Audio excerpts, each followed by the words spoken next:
Nasa ilalim ng batas militar ang buong Mindanao kasunod ng pag-atake ng mga miyembro ng grupong Maute sa lungsod ng Marawi. Sabi ni Pangulong Duterte, ang deklarasyon ng martial law ay posible pa raw palawigin sa buong bansa kung umabot na sa Luzon at Visayas ang teroristang ISIS. Sa mga sandaling ito, nakasentro ang operasyon ng militar sa Marawi, kung saan may mga sibilyan na pinatay at dinukot ng mga miyembro ng grupong Maute. Nakatutok si Rafi Tima.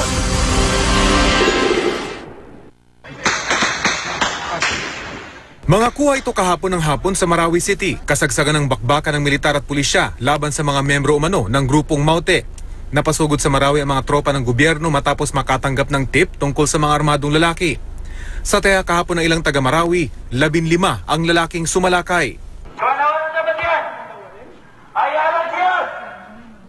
Kasama umuno ng grupo ang Abu Sayyaf leader na si Snelo Napilon na may $5 milyong na patong sa ulo dahil sa pagkidnap sa 3 Amerikano noong 2001. Naglagay pa sila ng mga watawat ng teroristang grupong ISIS. Pati ang city jail at sa isang kolehiyo, sinunog kinagabihan. Tinangkaring pasukin ng mga armadong grupo ang Amay Pakpak Medical Center. Sa labas ng ospital, nakabulagta ang bangkay ng 2 driver ng ambulansya na binaril daw ng mga terorista. Ayon sa hepe ng security sa ospital, tinanong ng mga salarin ng 2 driver at isa pa nilang kasama kung mga maranaw sila. Binaril sila nang hindi raw agad makasagot. Nasa loob naman ng ospital ang bangkay ng isang pulis na binaril din. Naghatid lang siya ng pasyente kahapon.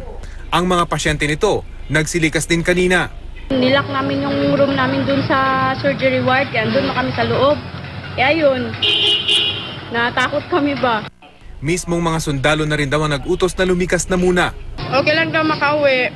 Basta, kung wala nang, okay na yung gulo, wala na. Pwede daw kami bumalik dito. May binigay silang papers sa amin. Ang Marawi City ay nasa Autonomous Region in Muslim Mindanao o ARMM. Mahigit 200,000 ang mga residente na karamihan ay mga Muslim. Pero ilang Kristiyano rin ang naninirahan dito. Kabilang na si Vicar General Father Teresito Suganob na dinukot, pati ang ilan pa niyang kasama mula sa Cathedral of St. Mary's na sinunog din ng mga armado. Wala nga kaming updates kung saan sila nga, kung ano ang kalagayan nilang. Wala na po yung katedral ninyo, tsaka yung bahay ng pare. Wala, sinunog na. Kanina tuloy ang pag-aal sa balutan ng mga residente. Nagsisiksikan sa mga sasakyan habang ang mga sundalo papasok naman sa lungsod. Ang ilang residente nagbangka para makalikas. Sa gitna nito, tiniyak ng AFP na kontrolado nila ang sitwasyon sa Marawi. Maute Group daw ang kanilang nakaengkwentro at hindi ISIS. Nagpapapansin lang daw ang Maute Group para kilalanin sila ng ISIS.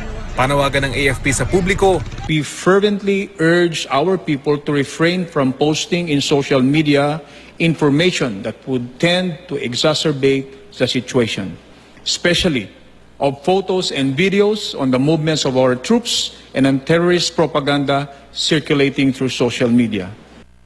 Rafi Tima, Nakatutok, 24 Oras.